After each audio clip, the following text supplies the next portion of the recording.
Hello everyone, welcome to Vidyani classes. My name is Shavi Bhadwar और मैं आपकी मेंटर रहूँगी हमारी एमसीक्यू सीरीज़ के लिए। थैंक यू सो मच, आप इतना अच्छा रिस्पांस दे रहे हो इस सीरीज़ को एंड आई होप आपको समझ भी आ रहा होगा जो मैं आपको पढ़ा रही हूँ। चलो, आज का सेशन स्टार्ट करने से पहले मैं आपको एक चीज़ बता देती हूँ। जो जेके कांस्टेबल है, जो जेके कांस्टेबल के जो फॉर्म है वो स्टार्ट हो गए हैं। उसकी डेट क्या है? 8 अगस्त से लेकर 7 सितंबर को उसकी लास्ट डेट है। तो आई होप आप बच्चों ने फॉर्म भर दिया होगा। जिन्होंने नहीं भी भरा वो प्लीज़ इस फॉर्म को भर दें और कोशिश करें कि लास्ट डेट का वेट मत कीजिए, पहले ही फॉर्म भर देना, ठीक है। चलो, आज का हम फर्स्ट क्वेश्चन स्टार्ट करते हैं। How many sections are there in JNK reorganisation act 2019? मैंने आपको शायद ये कल भी बताया था कि शेड्यूल्स, पार्ट्स, सेक्शंस ये आपको लर्न करने हैं, ये आपको पता होने चाहिए। तो इसका क्या आंसर रहेगा? 103। तो हमारी इसमें शेड्यूल कितने हैं? Schedules, part, sections. तो इसमें कितने शेड्यूल है? 5, पार्ट 14 एंड सेक्शंस कितनी है? 103। ये चीज़ आपको याद रखनी है। नेक्स्ट क्वेश्चन पे चलते हैं। नेक्स्ट क्वेश्चन क्या है? Who was the first chief justice of common high court of UT of JNK and Ladakh? तो कौन था हमारा फर्स्ट चीफ जस्टिस हमारे UT इस का हाई कोर्ट का? तो इसका आंसर है Geeta Mittal. Geeta Mittal was the first chief justice and आपको करंट भी पता होना चाहिए कि जो अभी हैं, अभी हमारे कौन है? Tashi Rabstan. Basically he is acting as chief justice. ये परमानेंट नहीं है। तो basically he is an acting chief justice currently, ठीक है। तो उसका मतलब है कि इन्होंने चार्ज लिया हुआ है, अभी परमानेंटली कोई है नहीं है। तो अभी कौन है हमारे एक्टिंग चीफ जस्टिस? ताशी रब्स्तान। और हमारे फर्स्ट कौन थी? गीता मित्तल। नेक्स्ट क्वेश्चन पे चलते हैं। Question number 63। Who appointed the advocate general of UT of JNK? तो advocate general of UT of JNK को कौन अपॉइंट करता है? तो इसका आंसर है लेफ्टिनेंट गवर्नर। और मैंने आपको कल बताया था कि लेफ्टिनेंट गवर्नर को कौन अपॉइंट करता है। तो लेफ्टिनेंट गवर्नर को कौन अपॉइंट करता है? प्रेसिडेंट। प्रेसिडेंट लेफ्टिनेंट गवर्नर को अपॉइंट करते हैं। नेक्स्ट क्वेश्चन पे चलते हैं। Question number 64। ठीक है, अभी हमने पढ़ा कि एडवोकेट जनरल को कौन अपॉइंट करता है? That is lieutenant governor appoint करते हैं। एंड हमारा first advocate general of UT of JNK कौन थे? DC रैना। और ये प्रेजेंटली भी यही है। प्रेजेंटली भी DC रैना ही हमारे एडवोकेट जनरल हैं। नेक्स्ट क्वेश्चन पे चलते हैं। Question number 65। As per the JNK Reorganization Act 2019, an administrator will be appointed under Article 239 of the Constitution of India for the UT of JNK and he or she shall be designated as? ये question मैंने आपको कल भी बताया और अभी भी मैंने बताया। तो कौन कौन सा एडमिनिस्ट्रेटर किसको अपॉइंट किया जाता है? तो इसका आंसर है लेफ्टिनेंट गवर्नर। लेफ्टिनेंट गवर्नर को अपॉइंट किया जाता है और प्रेसिडेंट अपॉइंट करते हैं। और कौन से आर्टिकल के अंडर अपॉइंट होते हैं ये? आर्टिकल 239। ये भी इंपॉर्टेंट है कि administrative will be appointed under article 239 of the constitution of India. तो किसको अपॉइंट किया जाता है? Lieutenant governor by president appoint करते हैं इनको। Okay, question number 66। In Kashmir valley Shivratri is also known as? ये भी बच्चों को पता होगा मैक्सिमम कि शिवरात्रि किसको, कश्मीर वैली में शिवरात्रि को क्या बोलते हैं? हेरत। करेक्ट। तो हेरत को बोला जाता है शिवरात्रि। और बेसिकली कश्मीरी पंडित इसको बोलते हैं, ये वाला नाम कश्मीरी पंडित बोलते हैं इनको। शिवरात्रि को क्या बोलते हैं? हेरत। और हेरत बेसिकली एक फेनेटिक डेरिवेशन है जिसका मतलब है हर रात्रि, द नाइट ऑफ हरा। हर रात्रि, द नाइट ऑफ हरा। हरा मीन्स शिव जी का ही दूसरा नाम क्या बोलते हैं ये, ठीक है। ये भी इंपॉर्टेंट है हमारे यहाँ पर क्या कौन से फेस्टिवल्स वगैरह बनाए जाते हैं, तो ये भी आपको पढ़ने हैं सारे। नेक्स्ट क्वेश्चन पे चलते हैं। Question number 67। 67 क्या पूछ रहे हैं? Name the dance that has been introduce into Kashmir from Afghanistan. तो अफगानिस्तान से कौन सा डांस जो था कश्मीर में इंट्रोड्यूस किया गया है? तो इसका आंसर क्या है? बच्चा नगमा। बच्चा नगमा इसका आंसर है। अब ये जो डांस फॉर्म्स हैं हमारे कश्मीर के या जम्मू के, ये भी आपको सारे पढ़ने हैं और इनके जो थोड़े थोड़े पॉइंट्स हैं वो सब आपको पता होना चाहिए। तो आपको इसके बारे में थोड़ा थोड़ा बता देती हूँ इन सारों के बारे में, और ये आप नोट डाउन भी करो, ठीक है। बच्चा नगमा के बारे में हम पढ़ते हैं। बच्चा नगमा क्या है? ये बेसिकली परफॉर्म किया जाता है, it is basically perform cultural gatherings में, या फिर कभी जो अपनी मैरिज सेरेमनीज होती हैं, फंक्शंस, वेडिंग्स वगैरह होती हैं, उसमें ये परफॉर्म किया जाता है। और इसकी खासियत क्या है कि it is only performed by boys. कौन परफॉर्म कर सकते हैं इनको? सिर्फ लड़के।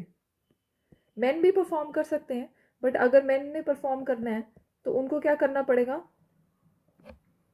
men can also perform men can also perform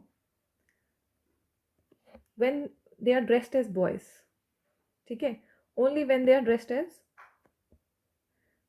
as boys तभी ये परफॉर्म कर सकते हैं, ठीक है। और इसमें क्या है कि इसमें 6 to 7 मैक्सिमम मेंबर्स रहते हैं जो परफॉर्म करने वाले हैं। और जो इनकी ड्रेसेस हैं, सबसे important point, most important point, जो इनकी ड्रेसेस हैं दैट रिजेंबल्स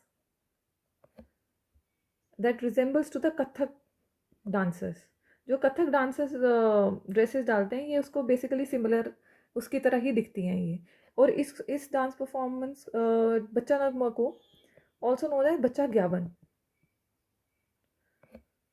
बच्चा ग्यावन। बच्चा ग्यावन का मतलब क्या होता है कि young harmonious voice.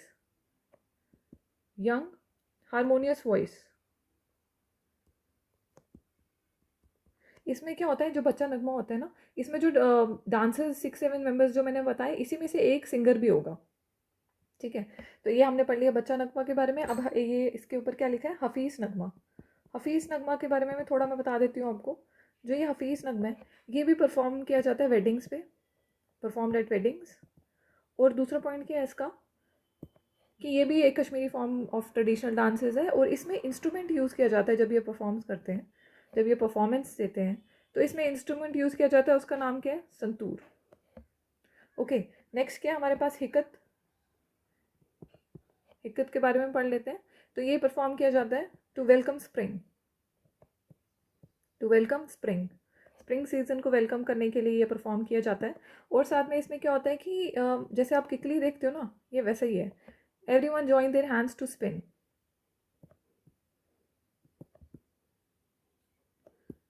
To spin. और इसमें क्या होता है कि ये जो डांसर्स होते हैं, ये मतलब डांस भी कर रहे होते हैं और साथ साथ में गाना भी गा रहे होते हैं। लास्ट क्या है हमारे पास? रौफ। इसमें क्या है, ये क्या फेस्टिवल ओकेजन, ये भी फेस्टिवल ओकेजन्स में किया जाता है। जैसे फेस्टिव ओकेजन्स क्या हो गए, जैसे ईद, रमज़ान, ये उस टाइम पे परफॉर्म किया जाता है। और ये ग्रुप ऑफ वुमेन जो है वो परफॉर्म करती हैं, performed by group of women, performed by group of women. और ग्रुप ऑफ वुमेन इसको परफॉर्म करती हैं स्टैंडिंग फेस टू फेस। और इसका सबसे नोटेबल फीचर क्या होता है कि फुटस्टेप्स जो हैं, नोटेबल फीचर क्या है इसका? Is the footwork of dancers, ठीक है। मैंने चारों के बारे में थोड़ा थोड़ा बता दिया। और बाकी ये तो सिर्फ 4 हैं, बाकी भी और सारे डांस परफॉर्मेंस, सॉरी, जो इसके यहाँ के जो ट्रेडिशनल डांस फॉर्म्स हैं वो भी हैं, वो भी आपको पढ़नी है। नेक्स्ट पे चलते हैं, क्वेश्चन नंबर 68। ये अभी मैंने आपको बताया इसके बारे में, हफीज़ नगमा के बारे में। हफीज़ नगमा में क्या है कि introduced by Kashmir, introduce in Kashmir by, किसके द्वारा इंट्रोड्यूस किया गया था ये कश्मीर में? ये मुगल्स के द्वारा इंट्रोड्यूस किया गया था। ये भी आप इसमें पॉइंट ऐड कर देना कि मुगल्स के द्वारा ये इंट्रोड्यूस किया गया था हमारे कश्मीर में। Next question, question number 69। In which folk dance of Kashmir valley the dresses of dancers look similar that of Kathak dancers. ये अभी मैंने बताया आपको, इसका आंसर आपको आना चाहिए, क्योंकि मैंने अभी 2 क्वेश्चन पहले 67 क्वेश्चन शायद यही बताया मैंने आपको कि इनके जो डांसर्स हैं, इनकी ड्रेसेस सिमिलर है कथक डांसर्स की तरह। तो इसका क्या आंसर रहेगा? बच्चा नगमा। क्योंकि बच्चा नगमा का मैंने बताया सबसे इंपॉर्टेंट पॉइंट क्या है कि इनकी जो ड्रेसेस हैं that resembles of Kathak dancer. तो इसका ना आंसर क्या है? बच्चा नगमा। नेक्स्ट क्वेश्चन पे चलते हैं, question number 70। As per the JNK Reorganization Act 2019, the UT of Ladakh comprises of which of the following territories in the state of Jammu and Kashmir? तो लद्दाख में कौन सी दो टेरिटरीज हैं जो फॉल करती हैं, ठीक है, इसकी कौन सी दो डिस्ट्रिक्ट्स हैं? तो इसका क्या आंसर रहेगा हमारा? कारगिल एंड ले डिस्ट्रिक्ट। ये भी क्वेश्चन सब इंस्पेक्टर के पेपर में पूछा गया था, ठीक है, कि कारगिल एंड ले डिस्ट्रिक्ट कहाँ पर फॉल करते हैं? लद्दाख में कौन कौन से हैं? कारगिल एंड ले डिस्ट्रिक्ट। जब भी आप क्वेश्चन सॉल्व करते हो ना, कोशिश क्या करो कि सारे आंसर्स पढ़ा करो एक बार। सपोज इसमें तो आपको पता चल गया पहला आंसर है। कभी कभी बच्चे क्या करते हैं, जल्दी जल्दी में देखेंगे, अच्छा ले लिखा हुआ है, ले पढ़ेंगे, आगे देखेंगे नहीं, अच्छा ले आ गया आंसर इसका फटाफट। तो आपको क्या करना है, सब सारे क्वेश्चन बेशक आता भी होगा तब भी आपको चारों क्वेश्चन एक बार गो थ्रू कर लेने, बिकॉज यू नेवर नो कि क्या पता जो आप पढ़ रहे हो क्या पता दूसरा सही आंसर निकले, वो था ही नहीं आंसर उसका, ठीक है। तो जल्दबाजी में एमसीक्यूज कभी सॉल्व नहीं करने, हमेशा चारों ऑप्शन पढ़ने ही पढ़ने। नेक्स्ट क्वेश्चन पे चलते हैं। और हाँ, एक और चीज़ इसमें क्या करना है आपको, जम्मू एंड कश्मीर, ये तो हमारे लद्दाख की आ गया जो डिस्ट्रिक्ट्स हैं, आपको क्या करना है, जम्मू और कश्मीर इसकी जो भी डिस्ट्रिक्ट्स हैं ना वो आपको पता होनी चाहिए। 20 डिस्ट्रिक्ट्स हैं, 10 डिस्ट्रिक्ट जम्मू में फॉल करती हैं, 10 डिस्ट्रिक्ट कश्मीर में फॉल करती हैं। सारों के आपका होमवर्क है, सारों के नाम लिखो और उनको लर्न करो, पता होना चाहिए कौन से डिस्ट्रिक्ट कौन से इसमें फॉल करती है, जम्मू डिस्ट्रिक्ट में फॉल करती है या कश्मीर डिस्ट्रिक्ट में फॉल करती है, ठीक है। सॉरी, कश्मीर उसमें टेरिटरी में फॉल करती हैं या जम्मू टेरिटरी में फॉल करती हैं या कश्मीर में फॉल करती हैं, ठीक है। नेक्स्ट क्वेश्चन पे चलते हैं।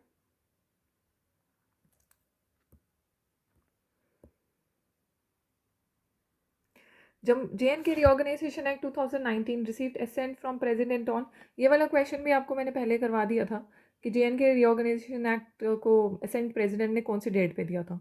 तो इसका आंसर क्या है? 9 अगस्त 2019। नेक्स्ट क्वेश्चन पे चलते हैं। ये भी सब इंस्पेक्टर का ही क्वेश्चन है, PYQ हमारा। Where is a Karakoram range located? क्या क्वेश्चन है, where is the Karakoram range located? तो आपको JNK के जो रेंजेस हैं जैसे लद्दाख रेंज, ज़ांस्कर, काराकोरम, पीर पंजाल, ये सारी रेंजेस के बारे में पता होना चाहिए, ये कहाँ कहाँ फॉल करती हैं। तो काराकोरम रेंज कहाँ पर लोकेटेड है? हमारे northern of Jammu and Kashmir. ये भी सब इंस्पेक्टर में क्वेश्चन पूछा गया था कि काराकोरम रेंज कहाँ पर लोकेटेड है, तो it's in northern parts of Jammu and Kashmir. Next question पे चलते हैं। Question number 73, which of the following passes is located in Jammu and Kashmir UT? Passes मैंने आपको कल भी बताया था कि ये इंपॉर्टेंट है, आपको पता होना चाहिए कौन सा पास कहाँ पर बिलोंग करता है। तो कौन सा पासेज है इसमें से जो JNK UT में है? तो दैट इज़ बनिहाल पास। बनिहाल पास के बारे में मैंने आपको कल भी बताया था कि बनिहाल ये अपने जम्मू टू श्रीनगर ये कनेक्ट करता है और साथ में ये बनिहाल यहाँ काजीकंद को भी कनेक्ट करता है। उसके बाद आ गया चांगला पास, फौतुला पास एंड खरदुंगला पास। ये भी आपके लिए होमवर्क है, आपको तीनों पासेस के बारे में लिखना है कि ये कौन से एरियाज़ को कनेक्ट करता है और कौन, एक तो आपको ये देखना है इसमें कि कौन से एरियाज़ को कनेक्ट करता है और दूसरा कहाँ पर है लोकेशन, ये दोनों चीज़ें पता होनी चाहिए। तो ये भी आप होमवर्क में कर आओगे और ये कमेंट में लिखोगे आप कि ये पासेस कहाँ कहाँ पर कनेक्टेड है, ठीक है, किस किस को एरियाज़ को कनेक्ट करते हैं, ये तीनों आप लिखोगे कमेंट्स में। नेक्स्ट क्वेश्चन पे चलते हैं। Question number 74। क्वेश्चन नंबर 74 क्या पूछ रहे हैं, which one of the following is the highest mountain range in Jammu and Kashmir? तो कौन सी highest mountain range of JNK की? दैट इज ननकन रेंज, ठीक है। तो इसका आंसर क्या है? ननकन रेंज। जो ननकन रेंज है बेसिकली ये लोकेटेड कहाँ पर है? ये लोकेटेड है border of JNK and Ladakh in northern India. तो इसकी लोकेशन क्या है? Located in the border of JNK and Ladakh in northern India. तो हम नेक्स्ट क्वेश्चन पे चलते हैं। Question number 75। क्वेश्चन नंबर 75 क्या पूछ रहा है, which of the following is the largest lake in Jammu and Kashmir with respect to area? तो कौन सा है, इसका क्या आंसर रहेगा? इसका आंसर है अपना Wular lake. Wular lake is the largest lake in Jammu and Kashmir with respect to area. और वुलर लेक का आपके बारे में आपको तो कुछ चीज़ें और भी पता होना चाहिए। It is basically the largest largest freshwater lake, largest freshwater lake of India, and also ये largest, one of the largest freshwater lake of South Asia भी है. So ये it draws water from Jhelum, और ये झेलम के साथ डेल्टा भी बनाता है, ये डेल्टा भी बनाता है झेलम के साथ. एंड एक और चीज़, इसको एंशियंट टाइम्स में इसको क्या बोला जाता था? एंशियंट टाइम्स में it was also known as अपना महापद्मसर. तो इसको बोला जाता था महापद्मसर. और आपको मैंने एक और चीज़ पहले भी पढ़ाई है कि वुलर लेक में एक अपना आइलैंड टाइप बनाया गया था, आर्टिफिशियल आइलैंड. वो किसके द्वारा बनाया गया था? जैनुल अबदीन ने. और उसका नाम क्या है? ज़ैन-ए-लंग. किसने बनाया था? जैनुल अबदीन ने. ये मैंने आपको पढ़ाया भी है अभी लास्ट MCQ सीरीज़ में. ठीक है. और इसमें एक और चीज़ है, हाँ, वुलर लेक का एक और इम्पोर्टेंट पॉइंट है कि ये कहाँ पर है, इसकी लोकेशन भी इंपॉर्टेंट हो जाती है कि कहाँ पर है ये. तो ये है बांदीपुरा में. और बांदीपुरा को बेसिकली बोला जाता है पोर्ट ऑफ वुलर. ठीक है. अब नेक्स्ट क्या है? नेक्स्ट हमारा डल लेक है. डल लेक के बारे में भी थोड़ा देख लेते हैं. डल लेक के बारे में थोड़ा एक पॉइंट बता देती हूँ आपको मैं डल लेक का. तो जो डल लेक है ये कहाँ पर है? सबसे पहले आपको ये पता होना चाहिए, श्रीनगर में है. श्रीनगर में है. और क्या है इसके बारे में कि इसको ज्यूल ऑफ इसको बोला जाता है jewel in the channel in the crown of Kashmir. Jewel in the crown of Kashmir, not jewel, it's jewel in the crown of Kashmir. Jewel in the crown of Kashmir. और इसको क्या बोला जाता है? हमारा श्रीनगर ज्यूल भी बोला जाता है. ठीक है. और थोड़ा इसके बारे में एक और पढ़ लेते हैं. जो सोनालंक है, रूपालंक मैंने बताया था आर्टिफिशियल आइलैंड ही है, वो यहाँ पर पाया जाते हैं. सोनालंक है, रूपालंक, वो यहाँ पर पाए जाते हैं. और इसमें फ्लोटिंग गार्डन्स भी मिलते हैं. फ्लोटिंग गार्डन्स जिनको लोकली बोला जाता है RED, रद. ठीक है. तो ये भी यहाँ पर पाए जाते हैं. और साथ में डल लेक के बारे में तो आपने देखा होगा वहाँ पर कि अगर आपने शिकारा राइड की होगी तो वहाँ पर लोगों के अंदर घर हैं, खेत हैं. तो वहाँ पर ये सब फ्लोटिंग गार्डन्स वगैरह, वहाँ पर सब्जियाँ वगैरह लगाई जाती हैं. तो वहाँ पर पूरा एरिया है, वहाँ पर पूरे लोग रहते हैं, उनकी पूरी कम्युनिटी रहती है वहाँ पर. ठीक है. अब उसके बाद क्या है? अंचार लेक. अंचार लेक में क्या है? ये कहाँ पर है अंचार लेक? ये सौरा एरिया में है, जो कि है श्रीनगर डिस्ट्रिक्ट में. ठीक है. और रोमुशी लेक जो रोमुशी लेक है, ये है left bank tributary of river Jhelum. आपको ट्रिब्यूटरीज के बारे में भी पता होना चाहिए. Left bank tributary, right bank tributary, जो अपने यहाँ पर जैसे झेलम है, चनाब है. तो ये सारे रिवर्स के बारे में आपको पता होना चाहिए, इनकी इंपॉर्टेंट ट्रिब्यूटरीज कौन सी हैं. नेक्स्ट क्वेश्चन पे चलते हैं. Question number 76. दूध Ganga is the tributary of which of the following rivers. मैंने अभी आपको ये बताया कि ट्रिब्यूटरीज, इंपॉर्टेंट ट्रिब्यूटरीज भी पढ़नी है. ये भी क्वेश्चन में आती हैं, क्वेश्चन पेपर में आती हैं आपके. उसमें पेपर में ज़रूर आएंगी, कोई ना कोई एक आधा क्वेश्चन तो इस पर आता ही आता है. ठीक है. तो झेलम के बारे, इसका आंसर क्या है? झेलम. दूध गंगा किसकी ट्रिब्यूटरी है? झेलम की ट्रिब्यूटरी है. ये बेसिकली आपका सब इंस्पेक्टर फाइनेंस जो कश्मीरी माइग्रेंट का पेपर हुआ था उसमें क्वेश्चन आया था ये. नेक्स्ट क्वेश्चन पे चलते हैं. Wular lake, one of the largest freshwater lake of Asia, is cited which district of Jammu and Kashmir. मतलब ये कहाँ पाई जाती है वुलर लेक? वुलर लेक का भी मैंने बताया आपको कहाँ पर है. ये बांदीपुर है. एंड बांदीपुर को क्या बोला जाता है? Port of Wular. Okay. Next question पे चलते हैं. Question number 78. Noon chai is famous tea in Kashmir region. ठीक है. ये फेमस है कश्मीर रीजन में. एंड नून का मतलब क्या होता है कश्मीर में? नून का मतलब होता है सॉल्ट, नमकीन चाय. तो इसको बेसिकली कश्मीरी लोग जो होते हैं, अगर आप लगा लो कश्मीरी नहीं, कश्मीरी पंडित, और इसमें है कश्मीरी मुस्लिम जिसको बोलते हैं नमकीन चाय या नून चाय, और कश्मीरी पंडित इसको बोलते हैं शीर चाय. ठीक है. जिसका मतलब क्या है? नून का मतलब क्या है इसमें? सॉल्ट, नमकीन चाय. नेक्स्ट नेक्स्ट क्वेश्चन क्या है? Which of the following Jammu and Kashmir garden was also known as Sahibabad during the Mughal period? कौन से गार्डन को ये बोला जाता था ड्यूरिंग द मुगल पीरियड? तो इसका आंसर है अच्छबल बाग, जो कि लोकेटेड नियर अनंतनाग। ओके, तो आज के सेशन का लास्ट क्वेश्चन क्या है? Match the following. Match the following भी बड़ी बार आते हैं, मैच द फॉलोइंग भी आते हैं क्वेश्चन इसमें पेपर में। तो ठीक है, आप इसको क्या आंसर है? Match the following lakes and their locations correctly. देखो मैंने कहा ना, लोकेशन भी इंपॉर्टेंट हो जाती है, हमको पता होना चाहिए कौन सी लेक कौन सी लोकेशन पर है। तो लोकेशंस हर कोई भी आप टूरिस्ट डेस्टिनेशन पढ़ रहे हो, लेक्स पढ़ रहे हो, अपने फेमस टेम्पल्स पढ़ रहे हो, कोई भी एरिया फेमस एरियाज़ के बारे में पढ़ रहे हो, तो उसकी लोकेशन आपको पता होनी चाहिए। ठीक है, तो इसका आंसर क्या रहेगा? इसका आंसर रहेगा डी। देखते हैं इसको एक बार। डल लेक कहाँ पर है हमारी? जो डल लेक है दैट इज़ इन श्रीनगर। जो सुरीनसर लेक है वो कहाँ पर है हमारे? सुरीनसर लेक हमारी है जम्मू में, ये बच्चों को पता होगा। और विशनसर लेक है जो कहाँ है हमारा? गांधेरबल में। और वुलर लेक कहाँ पर है? बांदीपोरा में। सपोज आपको विशनसर लेक के बारे में आपने नहीं सुना, आपको नहीं पता, बट आपको डल लेक के बारे में पता है, सुरीनसर लेक के बारे में पता है, वुलर लेक आपको पता है, बांदीपोरा भी मैंने बताया आपको, तो आपको फिर ऑटोमेटिकली आपको आंसर पता चल जाएगा कि विशनसर लेक जो कहाँ पर है वो कहाँ पर है? गांधरबल में। ठीक है, तो ये आज का सेशन हम यहीं पर एंड करते हैं। आई होप आपको ये सेशन क्वेश्चंस समझ आ रहे होंगे जो मैं समझा रही हूँ। एंड जो भी आपको क्वेरीज है, कुछ भी है, आप ये जो मैंने नंबर्स नीचे गिवन है हमारे, इस पर आप पूछ सकते हैं।